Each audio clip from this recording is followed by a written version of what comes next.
Definitely sure कि इस वक्त जितने भी पाकिस्तानी अगर टीवी से बैठे हुए हैं तो वो सिर्फ और सिर्फ लाला को सुनना चाहते होंगे। बहुत शुक्रिया, thank you so much for your time Lala. सबसे पहले तो आप मुझे ये बता दीजिए, मैं तो बड़े दुख में बैठी हुई हूँ क्योंकि फाइनल में अपनी टीम को नहीं देख रही हूँ, लेकिन आज जो फाइनल हुआ वो वाकई जबरदस्त फाइनल हुआ, कैसा देख रहे हैं आप इसे? जी बिस्मिल्लाह, अस्सलाम वालेकुम सारे मेरे दोस्तों का सवेरा नुमान। Thank you so much Kiran. Kiran देखें, डिजर्व करते थे वो, उन्होंने क्रिकेट में जो इन्वेस्ट करते हो आप अपने नीचे के डोमेस्टिक स्ट्रक्चर पे, अच्छी क्रिकेट पे, क्रिकेट एकेडमीज में, तो जाहिर बात है उसका रिजल्ट आपके सामने आता है। और नो डाउट इंडिया का कॉम्बिनेशन, उनकी सिलेक्शन चैंपियंस ट्रॉफी के हवाले से, किस कंडीशन में उन्होंने क्रिकेट खेलनी है, तो उनके सिलेक्शन कमेटी ने बड़े जबरदस्त तरीके से काम किया और अच्छी टीम सेलेक्ट की और डिजर्व भी करती थी। हाँ ठीक है, आई नो कि इस वक्त सारे मैचेस कोई वेन्यू चेंज नहीं था इंडिया का, तो उनको कंडीशन, पिच पे स्पिनर्स के क्या सिचुएशन होनी है, किस कंडीशन में किस तरह बैटिंग या बॉलिंग करनी है, फील्डिंग, इसलिए कि उन्होंने वेन्यू चेंज भी नहीं किया, वो भी एक बड़ा रीजन है उनकी जीत में। लेकिन असल चीज जब उनकी टीम सेलेक्ट हुई थी, क्योंकि मैं खुद बहुत क्रिकेट खेला हुआ हूँ दुबई में, तो मुझे उसकी कंडीशन का पता है। हम स्पिनर्स बहुत अटैक करते थे दूसरी टीमों पे और स्पिनर्स का रोल बहुत इंपॉर्टेंट होता।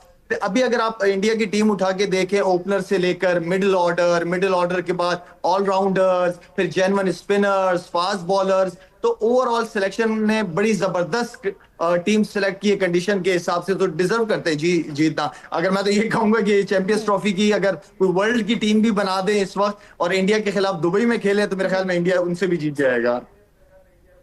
और आई स्टिल रिमेंबर लाला, आपने इसी ट्रांसमिशन में, सवेरा की ट्रांसमिशन में ये बात जरूर कही थी कि मुझे हैरानी होगी अगर इंडिया ये नहीं जीतता है। नुमान साहब ने अभी आगाज में बड़ी इंपॉर्टेंट बात की कि जो कसूर है ना, वो सिर्फ हमारे प्लेयर्स का कसूर नहीं है, ये बहुत सारी ऐसी चीजें हैं कि जिसकी वजह से हम थ्रू आउट परफॉर्मेंस दे ही नहीं पा रहे हैं और मजीद खराब हो रही हैं। आप अग्री करते हैं इस बात से? और कहाँ हमें बेहतरी की जरूरत है कि हम परफॉर्म भी करना शुरू करें?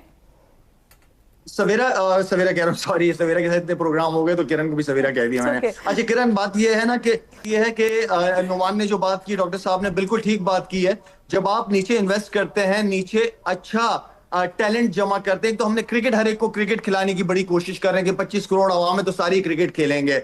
हमारे टाइम में नुमान को याद होगा कि फर्स्ट क्लास क्रिकेट मुश्किल होती थी, पाकिस्तान टीम से खेलना ईजी होता था। तो हमने इतनी क्रिकेट को फैला दिया है कि आप इस वक्त जो रीजनल जो पे टीमें खेल रही हैं, ना उनकी होटलिंग ठीक है, ना उनकी ट्रैवलिंग, ट्रेनों में सफर कर रहे हैं, क्या कहते हैं कि कमरों में जेरी भी घूम रही है, टॉम एंड जेरी, जेरी भी घूम रही है। तो आई मीन ना उनके खाने का, तो आई मीन क्रिकेट को इतना ज्यादा आप ना फैलाएं, क्रिकेट को आप प्रोविंशियल की टीमें बनाएं, वहीं के शहर सूबे के अपनी सिलेक्शन कमेटी, हेड कोच ठीक है, पीसीबी दे, एक प्रॉपर प्रोसेस के थ्रू प्लेयर का आना चाहिए। एक ये इंपॉर्टेंट चीज है। दूसरी चीज मैं समझता हूं यहाँ पे कि जितने हमारे हीरोज हैं, नो डाउट ठीक है हार जीत होती है, हम जब खेलते थे तब भी हारते थे। एक तो हमारे जो हीरोज हैं, इनको सबको जो है वो डोमेस्टिक सीजन जब हो तो इनको कोई एनओसी बाहर की लीग की नहीं मिलनी चाहिए। हाँ, नेशनल ड्यूटी हो वो अलग चीज है, लेकिन जब डोमेस्टिक सीजन चल रहा हो तो सारे जितने भी हमारे स्टार्स हैं सबको डोमेस्टिक सीजन खेलना चाहिए ताकि हमारी क्रिकेट तगड़ी हो। अच्छा टैलेंट है, नया बच्चा बाबर आजम के साथ, शाहीन के साथ, रिजवान के साथ, फखर के साथ ड्रेसिंग रूम जब शेयर करेगा तो बहुत कुछ सीखने को मिलेगा उसको। अगर हम, लेकिन हमें इस सिस्टम को फिर टाइम भी देना पड़ेगा। हर साल हर चेयरमैन के साथ सिस्टम चेंज ना हो, चेहरे बदलते रहे, सिस्टम ना चेंज हो। बिल्कुल ठीक, सिस्टम ना चेंज हो। वैसे मैं जो आगाज में पहले आपसे बात कर रही थी कि ये अगर दुबई में ना होता तो क्या नताइज कुछ मुख्तलिफ हो सकते थे? नहीं जी, बिल्कुल नहीं हो सकते थे। जिस तरह अभी लाला ने बात की, बहुत ही स्पॉट ऑन। आपका प्रॉब्लम ये, मैंने इररिलेवेंस का वर्ड यूज किया था कि नॉट ओनली कि डोमेस्टिक क्रिकेट को रीऑर्गेनाइज करना है, डिसेंट्रलाइज करना है, पीसीबी ने अपने पास रखा हुआ, कराची का कोच आता है, पिंडी की टीम सेलेक्ट कर रहा होता है, और जिस तरह इन्होंने होटलिंग का कहा और प्लेयर्स के प्रॉब्लम्स और मसाइल है, हम डोमेस्टिक क्रिकेट को सीरियस लेते नहीं, हालांकि वो गेटवे टू इंटरनेशनल क्रिकेट है। So I totally endorse what Lala is saying. लेकिन प्लस एक चीज़ हम भूल रहे हैं कि रेजिस्टेंस टू चेंज आ रहा है आजकल क्रिकेट बोर्ड में, क्योंकि वो लोग सुपरा स्पेशलिस्ट नहीं हैं जो नीचे काम करते हैं। तो अपनी इनसिक्योरिटीज़ में वो चेंज नहीं आने दे रहे। आपको अब साइंस ड्रिवन टूल्स लाने पड़ेंगे। ये जो बायोमैकेनिक्स की बात है, अब जो आपके पहले होता था कि एक कोच है आपका, वो डायरेक्ट इंटरेक्ट करता था प्लेयर के साथ, अब ये इंटीग्रेटेड टीम है कि एक बायोमैकेनिस्ट होगा, जैसे शाहीन शाह अफरीदी है, उसको वो देखेगा कि यार ये पोस्ट रिहेबिलिटेशन, अब इसके एक्शन में कोई प्रॉब्लम तो नहीं है, इसको मैं कहाँ पे हेल्प कर सकता हूँ, और फिर कोच उस पर काम करेगा। तो ये जो बहुत ज़रूरी हो गया कि अब हमें वो वर्ल्ड दुनिया के साथ चलना है। इंडिया 2007 का, लाला को याद होगा, वो बांग्लादेश से हार के बाहर हुए थे, और उनके पास ठीक है उनकी मार्केट बहुत डीप थी, कमर्शियल उनके पास थी चीज़ें, लेकिन उनकी टीम का कोई हाल नहीं था। देयर दे डिसाइडेड कि अब हम लोग जो हैं क्रिकेट को इंफ्रास्ट्रक्चरली डेवलप करेंगे। उन्होंने अपनी डोमेस्टिक क्रिकेट को, रणजी ट्रॉफी को इतना डेवलप किया, और उसके बाद इंडियन प्रीमियर लीग आई, और उसके जो कमर्शियल एस्पेक्ट्स थे उनको यूज किया। उनकी 3 टीमें इस वक्त तैयार हैं, they can represent India.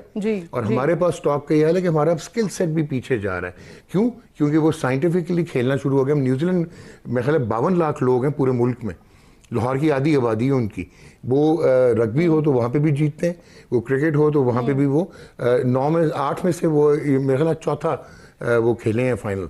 So that is what one needs to understand कि न्यूजीलैंड ने क्या किया। ये केस स्टडीज हैं। अभी आपने जो बात की, मोहसिन नकवी साहब एक स्ट्रॉन्ग चेयरमैन है, एक एडमिनिस्ट्रेटिवली बहुत तगड़े हैं। ये आईसीसी चैंपियंस ट्रॉफी यही हो सकता था, आपको फ्यूजन मॉडल पे जाना ही पड़ना था। अगर इंडिया इधर नहीं आ रहा था, दैट्स अ सेपरेट डिबेट कि क्यों नहीं आ रहा, इज रॉन्ग, आना चाहिए। लेकिन फिर दुनिया ये सारी मानी थी, ऑप्शन आपके पास यही बचता था, तो उन्होंने ठीक कर लिया जो करना था। बट नाउ टाइम इज कि वो फोकस करें। अब शाहिद अफरीदी जो है वो क्यों नहीं इंटीग्रेट हो सकता क्रिकेट सिस्टम में, उसको हम क्यों नहीं ड्रॉइन कर सकते, यूनुस खान को क्यों नहीं कर सकते। हम वही फेसेस साइक्लिकली लेके आते हैं और फेलियर्स को रीइंफोर्स करते हैं। अब आगे बढ़ने का टाइम आ गया, सिंसियरिटी के साथ फोकस करके। I virtually grown up with Shahid Afridi, so I, बल्कि मुझसे छोटे हैं, आई एग्जैक्टली नो कि इनका पैशन, इनकी अंडरस्टैंडिंग। ये सवाल मैं लाला से ही वैसे पूछ लूं, लाला आप वैसे क्यों नहीं होते हैं पीसीबी में? मेरी अभी भी चेयरमैन साहब से मुलाकात हुई थी, कोई 5-6 दिन पहले लाहौर में मुलाकात हुई थी। मेरे ख्याल में जो ग्राउंड्स वगैरह का इनिशिएटिव बड़ा खूबसूरत, बड़ा जबरदस्त बनाया, कज़ाफी स्टेडियम काम किया और काम करना भी चाहते हैं वो। और साथ में ये भी कहते हैं कि मुझे क्रिकेट का नहीं पता। जब क्रिकेट का नहीं पता तो आप अपने साथ अच्छे प्रोफेशनल टेक्निकल लोगों को जोड़ें जिनका क्रिकेट से ताल्लुक है।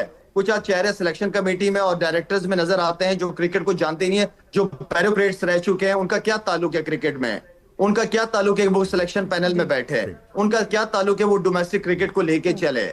आई मीन के देखें, हम हर एक को पाकिस्तान की टीम नजर आ रही है। आप डोमेस्टिक क्रिकेट के स्ट्रक्चर को स्ट्रॉन्ग करें।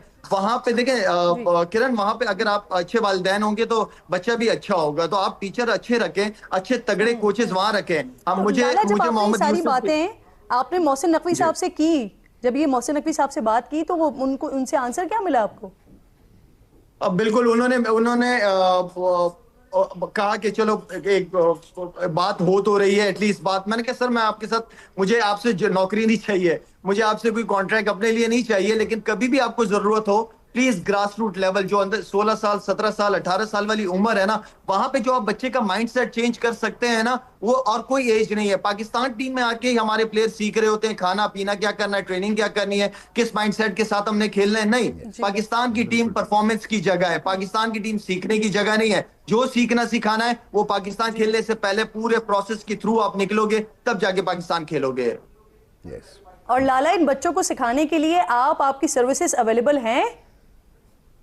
मुझे ना कॉन्ट्रैक्ट चाहिए, ना मुझे इनकी कोई कॉन्ट्रैक्ट नहीं चाहिए। मैंने इनसे यही कहा है, जब भी आपको जरूरत हो आई एम अवेलेबल। नीचे लेवल पे हर एक को पाकिस्तान टीम, मुझे नहीं पता कि क्यों हमारे स्टार्स को पाकिस्तान टीम ही नजर आती है। जैसे मैंने अभी आपको कहा सवेरा कि मोहम्मद यूसुफ की जरूरत पाकिस्तान टीम में नहीं है, मोहम्मद यूसुफ की जरूरत हमें क्रिकेट एकेडमी के अंदर है, जो बैट्समैनों के साथ टेक्निकली काम कर सके। वहां पे हमें नीचे लेवल पे अंडर 16 अंडर 17 लेवल पे हमें तगड़े कैरेक्टर के लोग चाहिए। आपको पता है कि डोमेस्टिक नीचे जो अंडर 16 17 है, इनके प्रेसिडेंट्स हैं रीजन्स के, जो पैसे लेके लड़कों को खिलाते हैं, जो सिफारिश पे खिलाते हैं। बिल्कुल। तो जब आप इंसाफ ही नहीं दे रहे नीचे से बच्चे को, तो वो क्या रिजल्ट तवक्को कर सकती हैं आप किरण? पर्ची सिस्टम, जी पर्ची सिस्टम चल रहा है, तो फिर उसके बाद आगे भी फिर पर्चियां इसी तरह से उड़ती हुई नजर आती हैं हमें। सवेरा, वैसे हम प्रोग्राम से पहले अपनी टीम में बैठे हुए थे, डिस्कस कर रहे थे कि हम बाकी टीम्स को देखते हैं, जैसे हम न्यूजीलैंड को देख रहे हैं या हम इंडिया को देख रहे हैं, तो इनके चेहरों के ऊपर एक तो वो कॉन्फिडेंस दिखाई देता है, फिर प्रेशर में टीम नजर नहीं आती। नजर आ रहा होता है कि टीम किसी काउंसलिंग के साथ, किसी बाकायदा मेकअप के साथ, दिमाग बना हुआ है और फिर उसके साथ वो जो है वो टीम उतर रही है। क्या हमारे पास हैं कोई इस तरह के साइकियाट्रिस्ट वगैरह होते हैं टीम में जो काउंसलिंग वगैरह कर रहे होते हैं? आज तक मैंने तो नहीं सुना कभी। होते हैं हमारे किरण, होते हैं साइकियाट्रिस्ट हमारे पास, पर्टिकुलरली स्पोर्ट्स साइकियाट्रिस्ट नहीं है, बट 2023 की जो टीम इंडिया गई थी उसमें एक साइकियाट्रिस्ट जरूर थे, जो कि एक जनरल साइकियाट्रिस्ट थे, स्पोर्ट्स साइकियाट्रिस्ट नहीं थे। बट जो लड़के हैं वो तैयार नहीं होते। हमारे यहाँ एक अजीब सा टैबू है, और जिस टैबू को शायद हम अभी भी स्पोर्टिंग कल्चर में भी ब्रेक नहीं कर सके। क्यों शायद दीगर टीम्स में होते हैं ये स्पोर्ट्स साइकियाट्रिस्ट? जी, मेरे ख्याल में इंडिविजुअल जिस प्लेयर को जरूरत होती है वो अलग से क्लासेस लेते होंगे या कोर्सेज होते होंगे, ऐसा नहीं है कि नहीं होते। देखिए आपकी किरण, आपकी मैनेजमेंट स्ट्रांग हो ना, मैनेजमेंट तक ये प्लेयर हमारा अगर अंदर जा रहा हो ना, उसको ये कॉन्फिडेंट हो कि यार वो कुछ करने जा रहा है, वो उसने आज करना है। हमारा मैनेजमेंट स्ट्रांग चाहिए, और ऐसी स्ट्रांग मैनेजमेंट चाहिए कि बाबर भी सुने, शाहीन भी सुने, रिजवान भी उनकी सुने, ठीक है ना। तो क्रिकेट से बड़ा कोई नहीं है। मैनेजमेंट स्ट्रांग कैरेक्टर के लोग होंगे, काम लेने वाले जो ना सुने फिर उसकी जगह टीम में नहीं होनी चाहिए। बिल्कुल आप सही कह रहे हैं। आप इंतहाई मजा आ रहा है डिस्कशन करते हुए। हाँ किरण, आप जो ये टीम इंडिया देख रही है ना, mental conditioning coach team India के साथ रहा पैडी अपटन काफी टाइम के लिए, और मेंटल कंडीशनिंग कोच की जरूरत पड़ी टीम इंडिया को। आप उसके बाद देखें कि टर्न आउट कैसा है यंगस्टर्स का भी। एग्जैक्टली, मैं यही लोगों से पूछ